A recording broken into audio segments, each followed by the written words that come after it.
Hi, everyone, and welcome to another episode of Read and Write with Natasha. All right, so today we have with us author Melinda Lee. Let me make sure I pronounce your name correctly. Melinda Lee Schmidt. Do you want to say Melinda Lee or Melinda Lee Schmidt? Or Either one. Melinda Lee Schmidt is my website. Melinda Lee is my book. So either okay. one. All right, so we'll go with Melinda Lee Schmidt, Perfect. who's an adventurous soul and who believes in the power of hugs. It's her life mission to create a world where everyone feels a sense of worthiness and belonging. She's a certified practitioner of healing touch for animals and bear coach certified. She wrote her debut memoir, Rebel Hugger, as a love letter to herself and of all humanity. She currently resides in Atlanta, Georgia, with her two teenage boys, two mischievous cats, and one exasperated Chihuahua. Wow, I don't know how you Yes, say that name. that's All right. right. Okay, Milanda. So, I think the first question is going to be about hugs. Sure. So, you spent a whole year hugging like random people, or how did this Yes. experiment works? If you could tell me about first the idea, and then what happened, and then the memoir. Yeah, absolutely. In 2011, I was looking for something to do with of my spare time. My young boys were starting to get a little older, and I had been thinking about blogging when this idea hit me to start hugging people because I was missing hugs having moved a couple states away from my family. And I thought if I'm missing hugs, maybe other people are too. So I set out to do a year of hugs, Okay. and that during that year, I hugged pretty much everybody that I encountered. And so it was not some creepy thing. Like I didn't just randomly hug people. I would always ask permission first. Okay. Um and then give them a hug, and then at the end of the day I would blog about it, and that's how my year of hugs went. And the memoir came about because at the end of my year of hugs, I was like, man, this is going to be my life mission. This is going to be the thing that I do for the rest of my life. I don't know what's going to come of it, but it's going to be amazing. And as soon as the year was over, I actually found myself in a really deep depression. And I found Mm. myself wanting to hide from humanity instead of wanting to continue to hug them. Hmm. Sorry to hear that. We'll get to that, but I Yeah. wanna ask a bit about the people that you hugged. Were like Yes. random people that you saw like grocery store, and how did you pick the person to hug? Was it It the was energy? Yeah. it was less about the energy and more about their presence to me, like their closeness to me. So Okay. it might have been like the grocery store clerk, and so the hug was Okay. just a way to say thank you for, Okay. uh ringing up my groceries. Or it might be just the person standing in line in front of me, and we struck up a conversation, and at the end of the conversation I would just ask for the hug. And what was? Tell me some of the people's reactions. Were you ever rebuffed? Somebody say, "No, I don't do that." How did that happen? Yeah, out of thousands of people that I hugged that year, there was probably only a handful that said no, and the no's were always respectful. And and no explanation given. It was just kind of, no, thank you. um, so the most of the reactions were this very skeptical look. Like they wouldn't say anything. It would except at first they would just kind of like give me that side eye, like, why would you be asking me that? That's kind of weird, right? And then I would kind of like just open up my energy to show my vulnerability and my that I really was asking them for a hug. And usually at that point they would be like, "Okay." because the curiosity kind of took over. And then after I gave him a hug, the reaction afterwards ranged from just pure joy to laughter to tears to just okay, we're just going to go on with our days. Hmm. And uh, did anyone like has anyone been kind of aggressive and said like gave you this look that you're crazy or something like that, or said something offensive to you, or Not during my year of hugs. Not any of the strangers that I was hugging. I take it back. There was one time when somebody was really offended because apparently she had said no to me once before and I hadn't remembered. And so she okay. was like, "You've already asked me that." No. So, but really that was it. Why do you think people would say no? Like people who actually refuse a hug. What do you think is going on with their lives, with their psyche, with their um just curious from your experience. Have you Yeah, ever thought about the for people who sure. refuse the hug, refuse the free hug? Yeah, I've definitely thought about that, and, I know that there have been times in my life where I just don't want anybody in my energy, right? Like, I Okay. just wanna kind of, be left alone. And so I imagine that some of them, it was just kind of one of those, like, I just wanna be left alone. But I do think that there are other times when people might have some traumas or something that the hug could actually trigger, in which case the no comes from not wanting to be triggered and or wanting to just express their own boundaries and Mm-hmm. be empowered in expressing their own boundaries. Mm-hmm. And how did you feel after hugging them? Uh, always, my heart always felt like it just grew, like, which is why at the end of the year, like, I just expected it to be just magical, I guess. Because every time I hugged somebody, it was just like profound and all of the good feeling hormones would be kind of going through my body and I would just feel so connected to not only that person but really all of humanity. And why would you think hugging strangers was what you're looking for rather than like your family members, your children, all of that? I mean, I guess you can always hug your children every single day. Teenagers might complain and fuss, but eventually.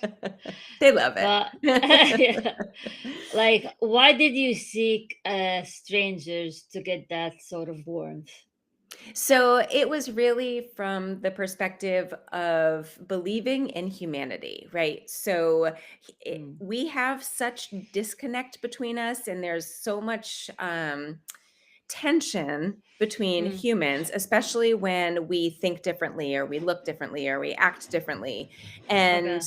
I just had this like, I've always believed that we're all just good and kind, and we're all basically the same, just looking for love and wanting to be loved and wanting to love. And it was my way of like proving that no matter who we are, love connects us. Did you lose your faith in humanity after this, or did your humanity did like you reinforce your faith in humanity? What was the conclusion? It, I lost my faith in humanity shortly after it Huh? happened. What? Ultimately, and I can explain that in a minute, but ultimately in the end, it restored my faith in me, which was the biggest piece that was missing. And once I restored my faith in me, I felt connected and that restored my faith in humanity again.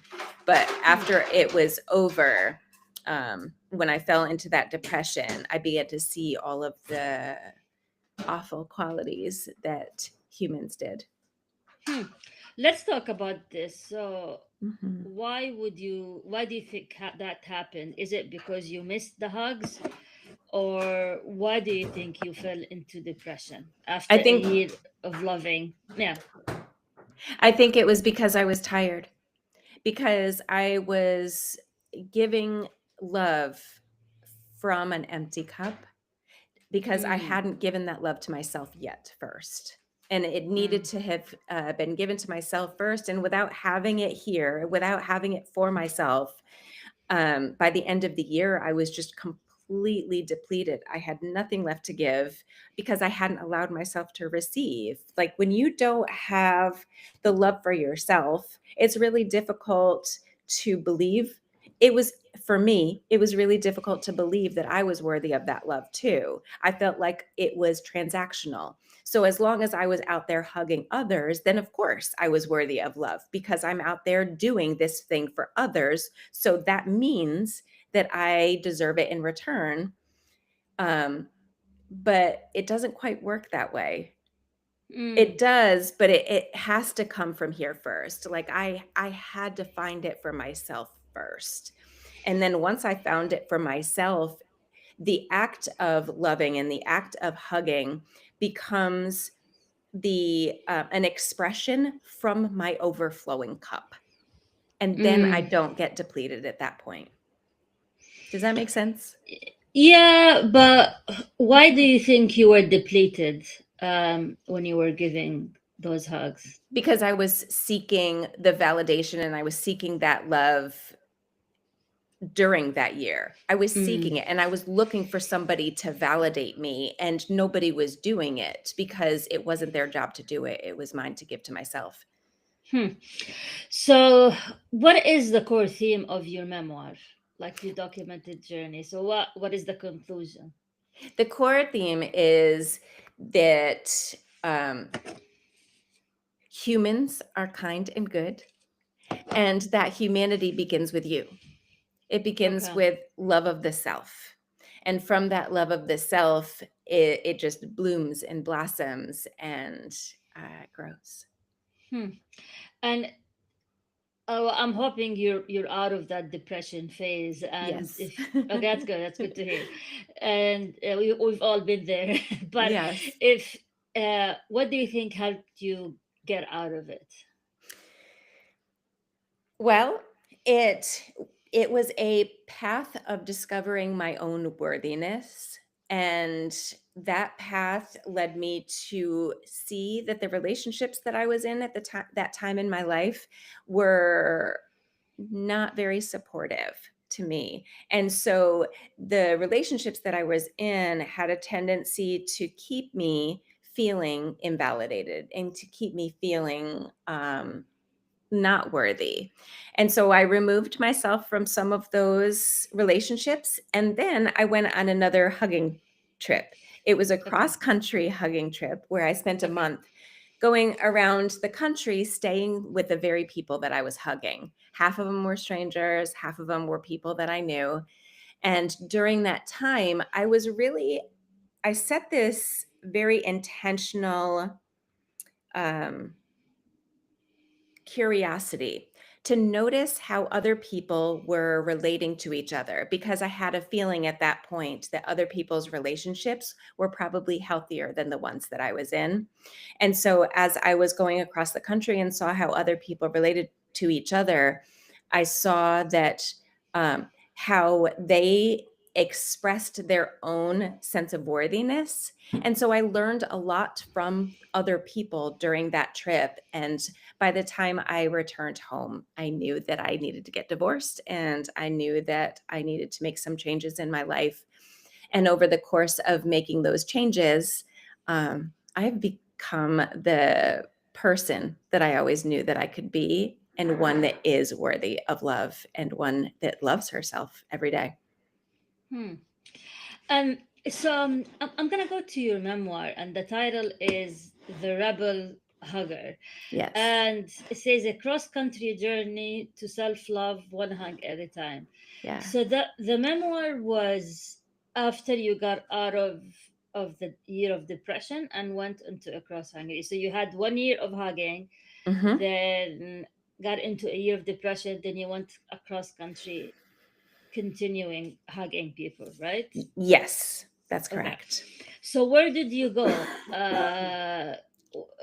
You know, cross country, where did you go across America? What are the cities and towns that you went to?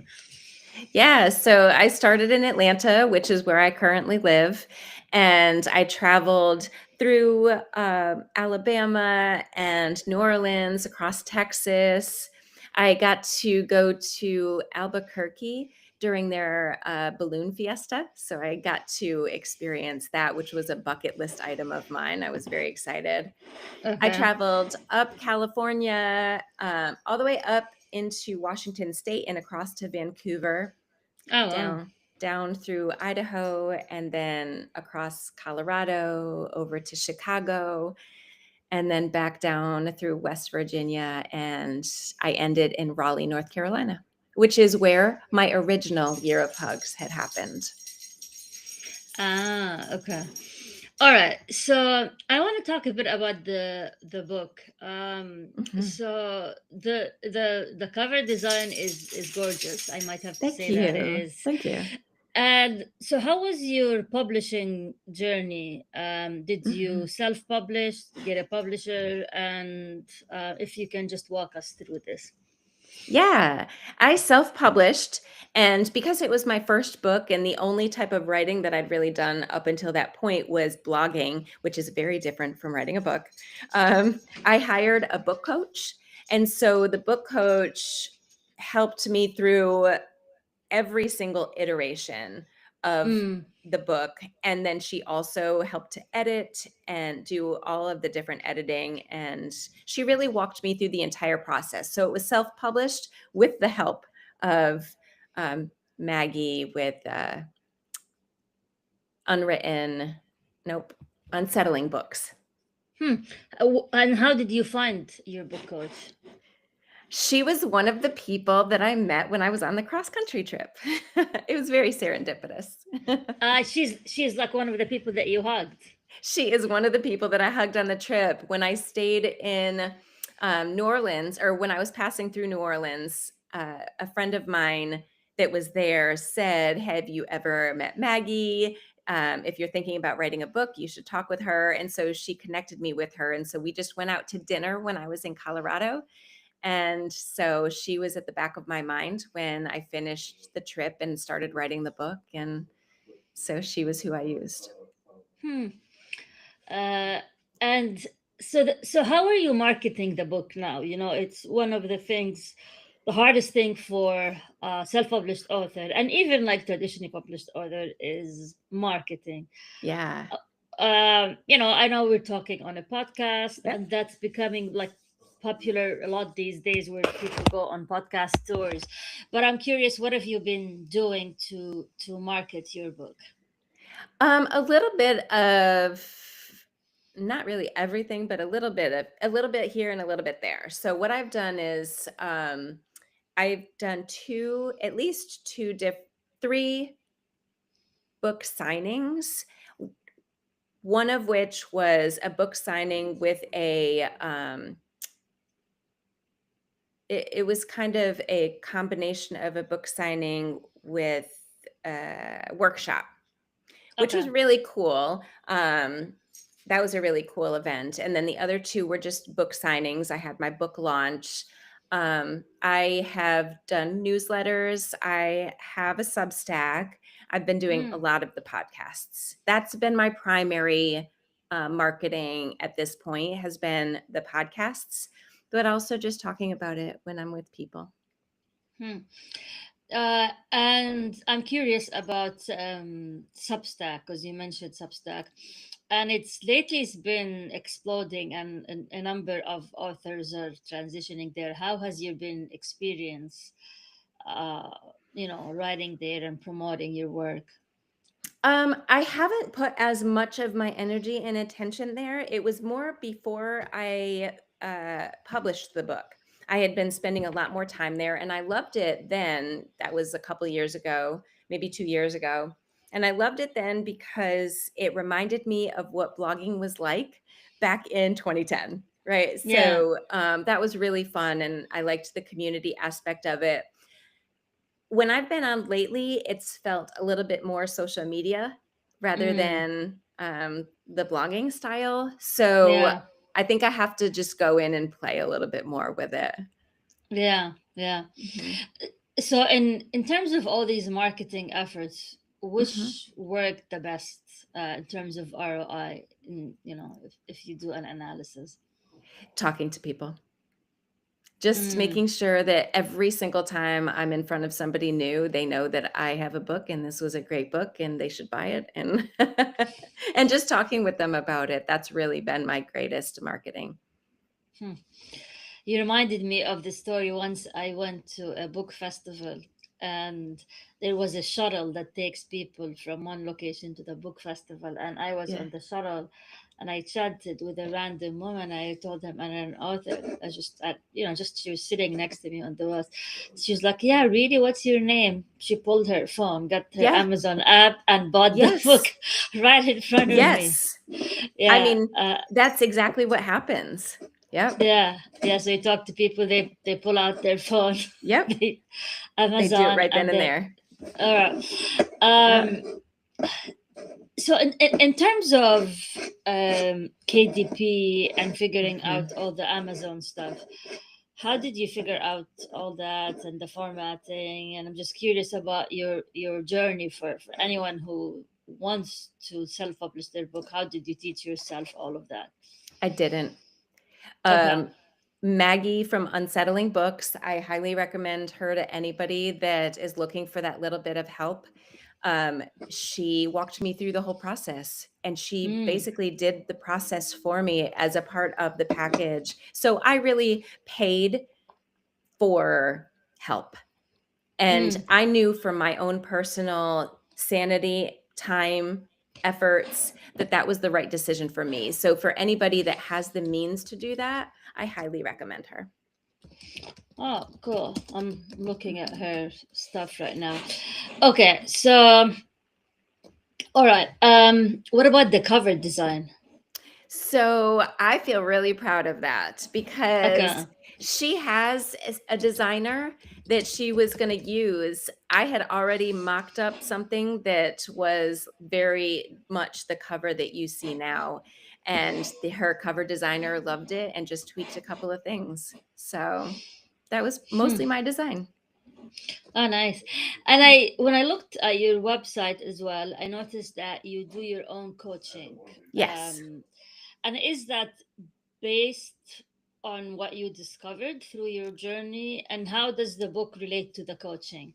Yeah, it really does come down to, I learned so many things about I learned so many tools and different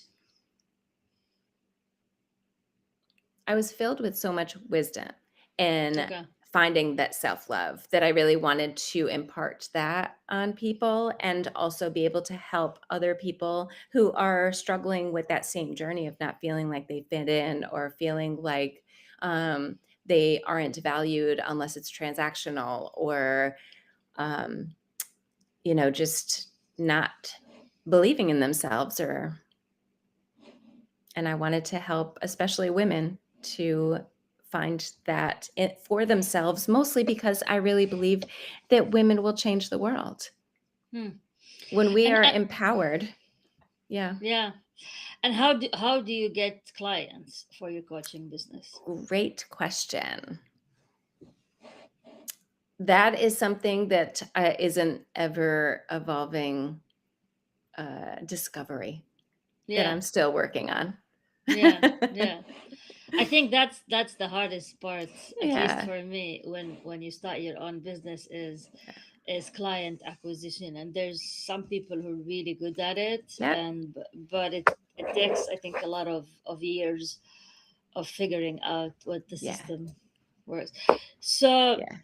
what does the future hold for you in terms of writing? Do you plan to do something in addition to this, or are you gonna go another hugging tour? Like, what is your future plans? I'm not really sure. Right now, I'm really enjoying the um, unknown. And I'm really enjoying the fact that in the unknown, anything is possible. I think that I might do another hug journey at some point, and if I do, that will definitely be another book. But right now, I'm enjoying life. That's nice. Yeah. How did your children feel about their mom, especially the teenagers? I have three kids, so I'm just Yeah. curious about their mom going and hugging random people. Yeah. So when I first did it, my youngest was a year old and my oldest was 4. So they were Okay, really young. So this okay. is the only way they know me to be. So even Okay. when I wrote the book and I published the book and I told them that I was on podcasts, doing all of these, talking about hugging. And when I asked them what they thought about it all, they're like, okay. Like it Yeah. doesn't even register for them Just because it's just what they know. were you when you were hugging people, like when you were at the grocery store? They were, yeah. They Okay. were with me, yep, and, they were really cute, like, my four-year-old, he's very much an introvert, very introverted, and so he at one point was just like, "I don't have to hug them, do I?" And I was like, "No, you are absolutely do not have to hug them." But then there was this one day that we were in the parking lot of a Kroger, a Target, and the sun was just setting. So it was kind of that eerie time of day when the light is just, you can't quite see well, but it's not quite dark yet. And your eyes are adjusting. And this guy was walking over towards me. And I was like, oh, I don't think I could do the hug right now. Like, this is not the time. And he walked over and he was looking for handouts. He was unhoused. And I was like, you know what? I don't have any money on me right now, but I do have a hug. And I did end up giving him a hug. And he walks away. And my 4-year-old looked up at me and he's like tugging on my shirt. And he goes, Mom, can I give him a hug? And I was Oh. like, but initially, like the mother instinct kicks in, and I was like, can I let him do that? I don't know. But I was like, I just hugged the man. He was fine. This is probably going to be really amazing. And so I was like, sure. So we called him back over, and my son gave him a hug, and it was this really, really special, special moment. No. Do you have that in the book? I did not have that in the book. No, that will be for one of the other books. Oh yeah. Do you think the fact that you were like a woman and a mom made people more likely to trust you and hug you? Like if you were a man, like randomly going to people asking like women for a hug, it would be they won't get the same reception. Yeah, so I do know that I had privilege with my the way that I look, the fact that I was a mom, like I know that all of that played a factor. Mm, I have no doubts about that. That being said, I really was inspired to do this in the first place because of my dad. Because growing up, my dad was always a hugger and he would mm. hug random people at like in during times that you wouldn't really expect. And not just other people, but like he was such a big hugger of other guys. So that's just who he was and what he did. So he was my inspiration, actually. Oh, that's nice. Did he read the book? Yeah. Yeah. Okay, He that's did. nice. Yeah. All right. So usually before I conclude, I like to. I mean, sometimes what I remember to ask to ask the guests about books that they're currently reading or that they read, like recommending. We're coming at the holiday season, and people buy books and Yeah. gift them. What kind of books you would want to gift? If I give you like a Barnes and Noble gift card, and I tell you buy books that would you just wrap and put under the tree, if you can pick those books that you want to gift. Yeah. So my number one would be Untamed by Glennon Doyle. I read it. Good. Yes. I actually have the cheetah on my arm from the forward. Yeah. Yeah. Yeah. Okay. So that was very impactful for me. Um, other books. The Tao of Pooh is a really great book to give because it's just done really well, and that was made a pretty big impact in my life. Right now, I'm reading. Um, I can't think of the name of it, and I won't hold up our Advice. podcast for Okay. me to to think of the name of it. But um, Untamed That's okay. is Untamed is Is definitely is the the number number one for one? me. Yeah, and Oh, any of the well. Brene Brown books. Yeah. Okay. Okay. Yeah, Well, how do you feel about like some of the books by Mel Robbins or um, like Let Them, I love which to let them. okay, yeah, Yeah, that was a great one. okay, okay, yeah, because that's kind of created a whole movement as well. Yeah. Uh, all right, great. So this has been wonderful, Melinda, and Yeah. I'm glad that you did that. You gave people hugs.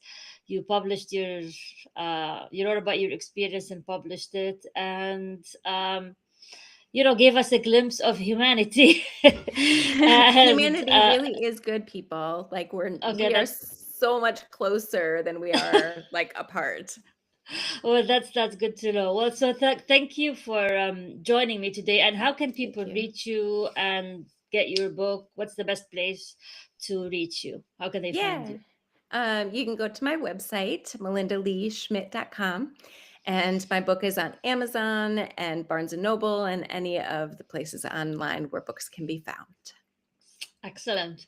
Well, thank you very much, and I appreciate it. And for anyone who's listening or watching, thank you for joining us for another episode of Read and Write with Natasha.